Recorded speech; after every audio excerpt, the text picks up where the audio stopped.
Okay, so let's try to unfuck this AI. I've been playing around with some of the stable diffusion models out there. I always thought about this like a pareidolia machine on steroids, which is the way I like to use it, as a tool. So this is a prompt I use, and I got very strange results, which I think they were very funny. Like this is the first one or the last one, I don't remember. This is another one. This is another one, and this is the other one. Actually, I found very interesting shapes here. I think they're very funny. So these are my references because these are the things that I think I found, in this image. And so let's start with this. I'm just trying to understand this tool. I always thought that AI will be something like this, more like give you an idea, not do all the work for you. Because in the end, what I like is to have fun, right? This is what I enjoy doing. So why give the machine, the chance to do what I really want to do? So I check some of the images, prepare myself. I actually like that the eyes are here, like in this corner. And the mid-journey results are very, very impressive. I have to admit that it's very scary. I know that that thing is not alive, but it's really, really strange. It almost feels like that. Most of the latest results start to show some intent and some, like I don't know if it's right to say it, but like some sort of life, which is really, really strange. And I think it just broke out of that kind of like uncanny valley jail, and now it's creating things in a very, very impressive way, very refined and interesting way. But like I said, coming back to this, I always think of using this more like a pareidolia machine, and this is what I would try to do. I never I never like to use like inspiration from any form. When I started doing art or this concept art stuff, it was mostly from my imagination, and I always struggled, but but it was fun. And I really never care about the end result. But as I started to get into this industry, I started to find out that people really is obsessed with that, and it's correct. Most of the stuff that's made for movies or games has a very strong foundation in reality. So but here, for example, I'm not even looking at the references. I'm just taking from my brain. I know I'm not a machine. I will never be as fast as Midjourney is, but this is a lot of fun. I don't know, like frogs have like these sort of weird legs, but yeah, let's try with that. This is always like this, and I can always make more iterations if I need to. When I do this, I always try to build the base, and then just build on top of it. I already have like the core foundation of the shape, the body. So if you want, with these really cool drawing tools, you can always create more layers and just build on top, right? So I can just have the layer for the clothing, and I can even change my brush, and just play more with the shapes, with strong, really dark tones. I don't really have to worry about the the details or anything. I just wanna push some silhouettes here. Now this is basically the clothing or the fabric part of the design of the character. And then if I'm getting lost, I can always, you know, just change the color here or try to find different. This is not working. Let's try with, let's try with a different tone. Maybe just need to load the pixels here, and then do this. I guess, yeah, that's working. I'm not very experienced with Clip Studio Paint. I love it. I got it, I think, last year.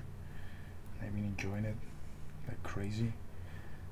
And but I just use it, you know, as a regular tool. I know it has a lot of features and things that are very useful, but I only use like a few brushes, and it goes the same for many of the tools I use, like ZBrush or what, like you know, Affinity Photo, or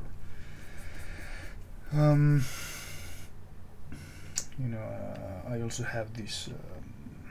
I also love Blender, and that's the next step that we're gonna play with. So let's just finish this part now. I'm just gonna add like the armor, like the plates. So I think these are like really interesting. It doesn't even matter if you know, paint on top. It's just about having fun. You know, I just want to have a clear concept, because to me, this is just the beginning. I used to do like these very complex drawings before, but now I have become a little bit lazy, and I just, you know, just do a quick sketch, just to give me an idea of what the shapes are, or what the you know, what the silhouette, you know, some of the details, or how to call it,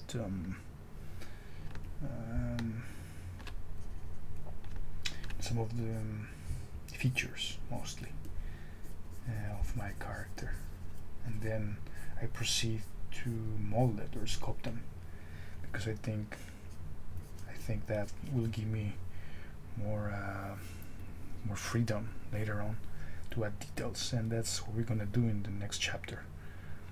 But for now, let's just stick with this, and we'll figure out along the way. So yeah, I'm just gonna do this very quickly, and I always forget that I have these tools. You know, I'm just kind of used to the analog tools.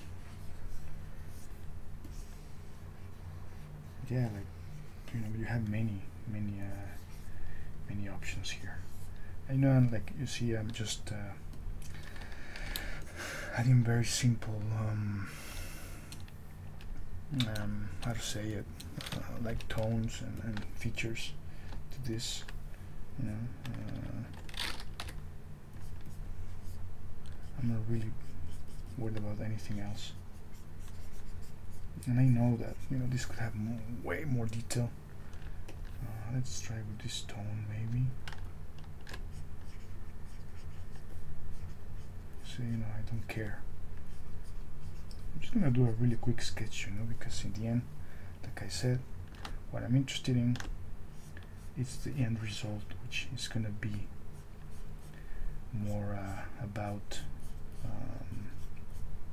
the 3D model. And like this, you know, I saw. Oof, I'm changing now the eye, but I like the cat eye, you know, that sort of very you know, pointy eye. So let's try that. But this is a good thing, you know, like your brain does these things. And one of the things, you know, about AI is, I think it's awesome again, but I just feel weird that I don't have like control over it. You know, it feels to me like a wild stallion, just like going crazy, you know. And that has never been like a nice feeling. You know, it's kind of like when you're with clients and they ask you for a change, and I know this tech is gonna get crazier, and it's going to evolve in a way that you will probably be able to do all these changes on the fly, you know, like adding extra things or changing colors. But for now, you know, it to me feels a bit limited, you know, and I like to have control over these things. I like to, to decide where I want things to go. Where I want specific features or specific markings, landmarks, of the characters.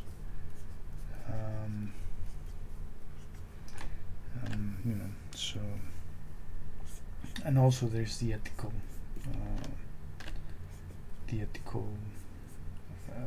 aspect of things. They are they use this thing to train. They train this thing using lots of artist work, millions of artists. I don't know if I'm in that list because I don't believe my art is that relevant, but who knows? That thing is just. From what I understand, they got even like private information. So I wouldn't be surprised if my stuff is there. If they have like medical stuff, X-rays, and they have even illegal images, from and I can say that word apparently, but from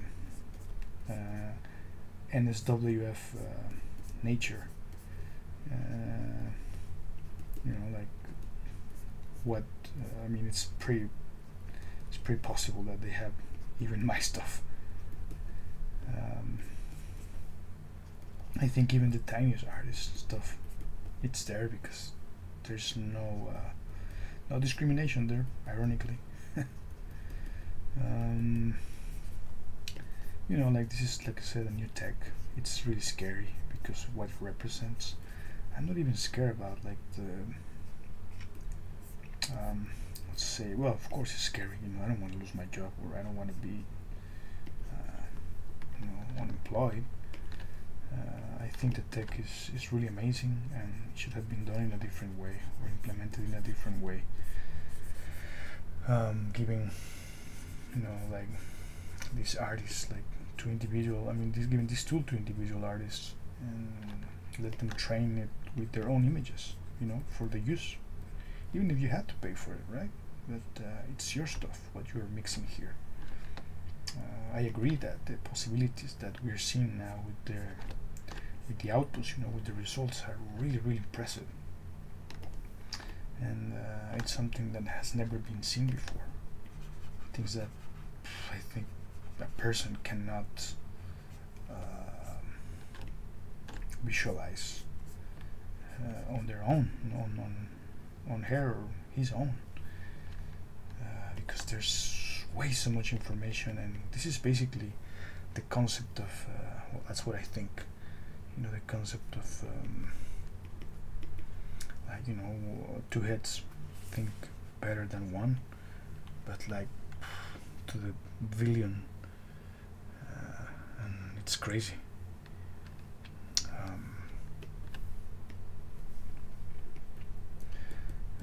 So yeah,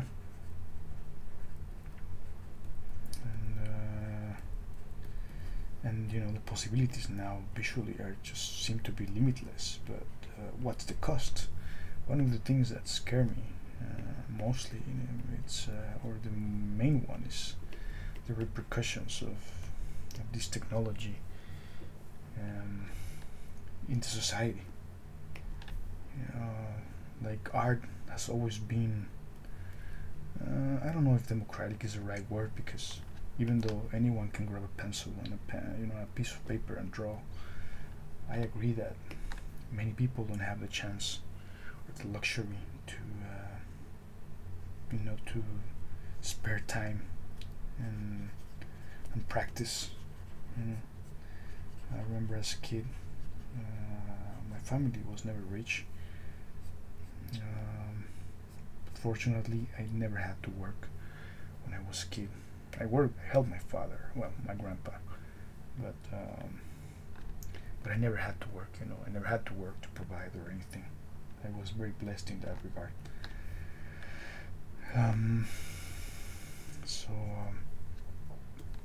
But I'm thinking, like, people say, oh no, this is gonna democratize art. I don't think so, because what about people in countries with extreme poverty? Are the kids from, I don't know, Somalia or Uganda Do they have computers? I don't think they have. That's probably the least thing on their minds. And you know, and as a society, I think this is giving like the impression, or it's sending the wrong message, right? That there's no need to, you know, to prepare yourself. There's no need for discipline, or for you know, for passion, or commitment, because this thing is just a few clicks away, correct? That's pretty scary, because I think that even though, you know, like probably art is not one of those like primal activities, and I'm not saying this in a derogatory way, but it's like we as humans have primal necessities. One of them will be breathing, the other one will be feeding, the other one will be you know, drinking water.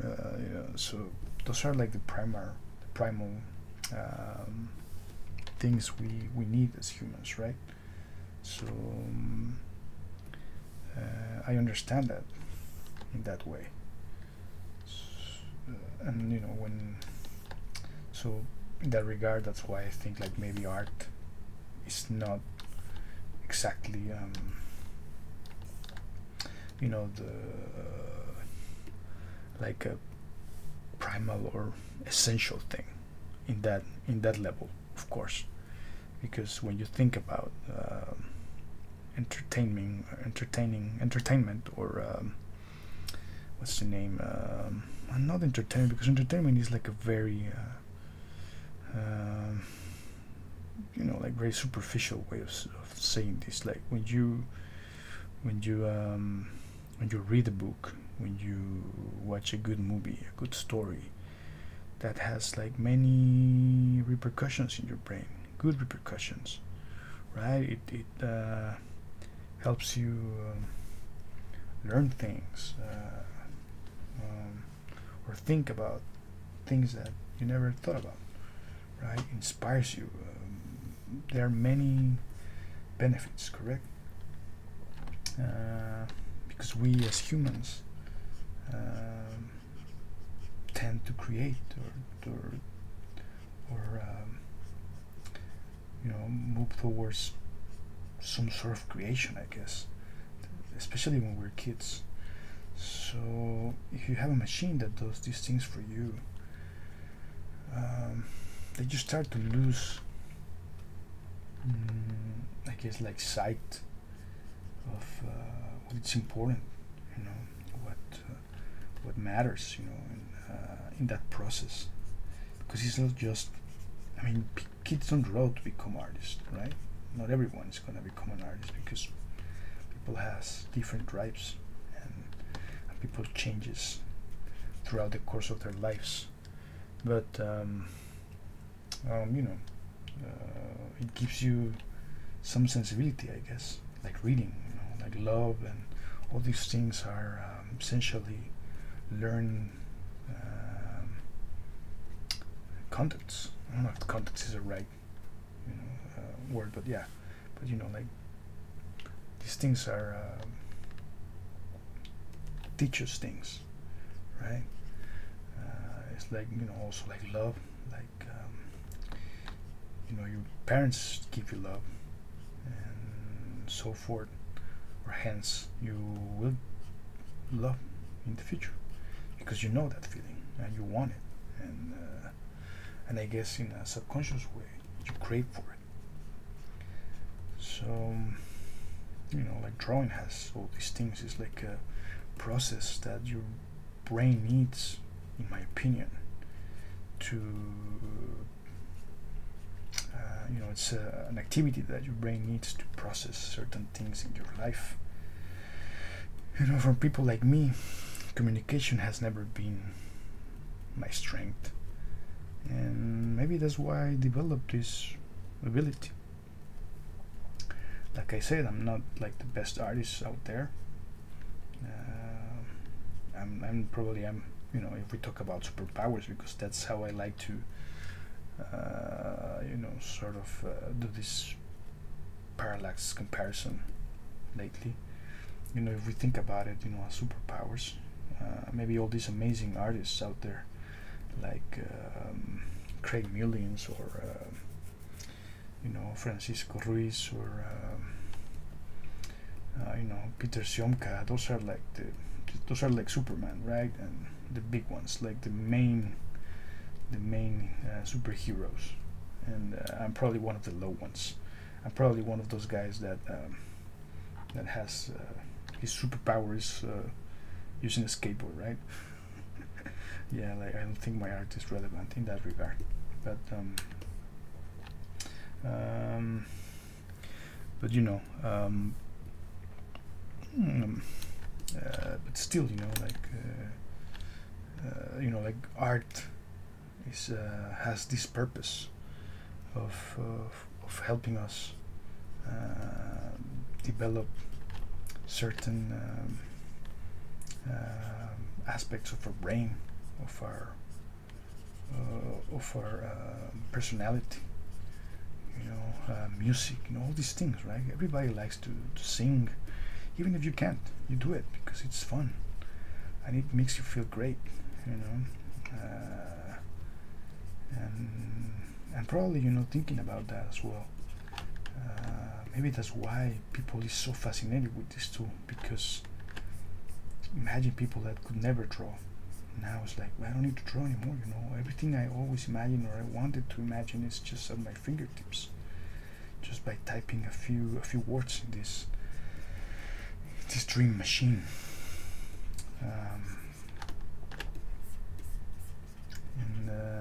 You know, because like I said, even if you didn't know how to sing, or if you're terrible, or you have a terrible voice, that never stopped anyone from using the karaoke or singing at the party or whatever.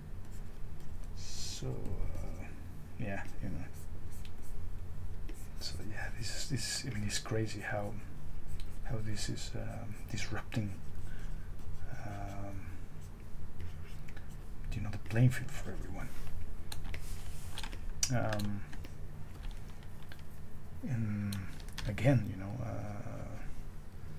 now that everybody has superpowers, like it kind of stopped, or it prevents people who develop all these skills for so many years. You know, you are not special anymore. I think that's what scares people the most. But going back to my point, you know, in Mexico, a long time ago, I remember a few decades ago, the government decided to remove certain signatures from the syllabus, like ethics or civical, I don't know if that's a word, but call it civismo in Mexico, but it's basically was basically a class that gave you or taught you or teach you about the rules, you know, like in society, how to live in a society. You know, they teach you, or they you know, the teacher told you about manners and things that I guess they should be part of your household, right? Like your parents should have taught you that from the beginning. But many people, or many, you know, many of my schoolmates didn't have, you know. So then again, you know, it disappeared, and when it disappeared, a few generations after, you start to see people. I mean, people was already in a bad state, you know, because their parents, if they didn't do that job beforehand, you know, of teaching you manners or teaching you good things or how to be a good citizen, not to steal, not to, you know, not to lie, all those things, you know, they made things worse. And so that's my main fear with this technology, and any technology coming forward. We're basically are been told that there's no need, anymore for discipline. You don't have to work hard. You don't have to. You don't even need to have a passion, right? A drive to do these things. You just need to type a few words and click. There you go, right? A piece of art. So that's the scary thing about this, in my opinion. Imagine a school without art classes. What's going to happen to those kids? How would they develop empathy or sensibility? I find this a little bit similar to the kind of like the boom of Napster and all these things that disrupted the industry or the different industry in the past. For some people like me, back then when I didn't have money, or I didn't have the resources to buy a specific, album or something that I wanted to have, was like a holy grail. It was amazing because now I had the chance to finally listen to a specific or certain band or certain song. I also had the chance to discover new bands, new music, and the same was for movies, right? Like movies that were impossible to find, in Mexico, or impossible to get. Like now they were available somehow. Someone was sharing that information, and to people like me, I guess, I don't know if everyone thinks the same, but for people like me, that was treasure. And I still treasure some of those movies. There are some movies that never made it to the Blu-ray, or DVD. Some of them are even copies from TV, right? Someone recorded that movie, even with commercial breaks, like a long time ago, and they uploaded that copy. But to me, it was not just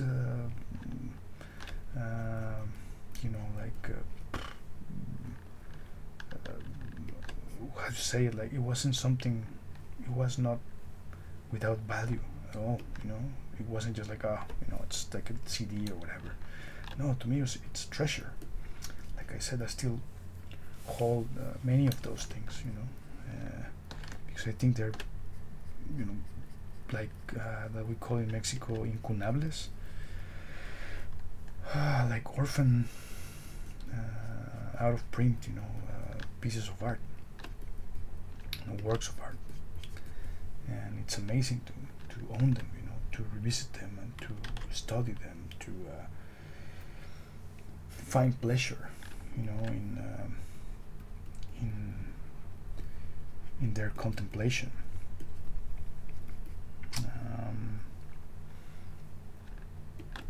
So but I knew that there was a price also, like the small print, because that also brought like a lot of it devaluated the artworks too, because not everyone thinks the same. For many people, that's just a form of entertainment.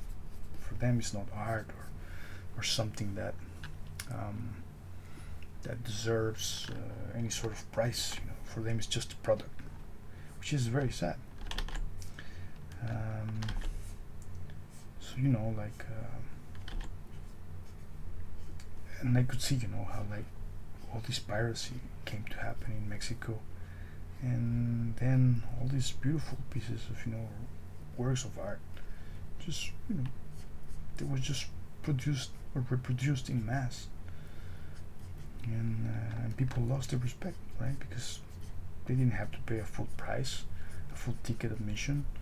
They didn't have to buy the original or anything. They just bought a cheap copy, a cheap knockoff, and they watched it and discarded it. And I remember when this technology didn't exist, you bought a CD and or the cassette or whatever, and you listen the hell out of it, and you found or started to appreciate songs that probably you didn't like at the beginning because you didn't have option, right? You just said that to listen to. The same was for games and all other forms of art, and then with piracy that was gone. So yeah, so I am afraid that that's one of the things that's gonna happen now, you know.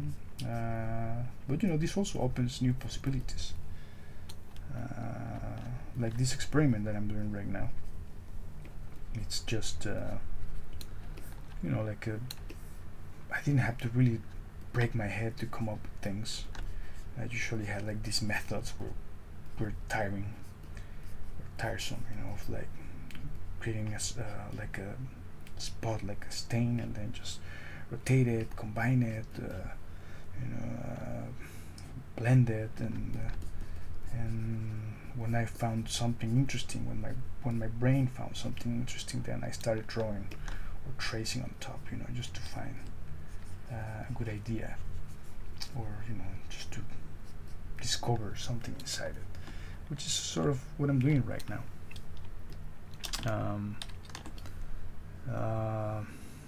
You know, so I think there might be some light at the end of the tunnel for this. I hope that this technology is approached with more respect for the people. I hope that whoever came up with this technology, you know, understands the impact in the society or in the culture. One of the things that I also notice is that new generations are not impressed by things anymore because they grew up with it. They were born in a world that has it. For them is the normal, right? It's like somehow they are entitled to that type of things. But you know, but I remember when I was a kid and I watched Terminator or RoboCop or Predator, all those movies that I love, Alien, and it was insane, you know, like my brain just wanted to explode, you know, of happiness and you know, it's amazing. It was amazing. So I kind of feel sad as well for the new generations that never had or will never have that same experience, you know, that same feeling that we had. It's actually very, yeah, it's very sad, you know.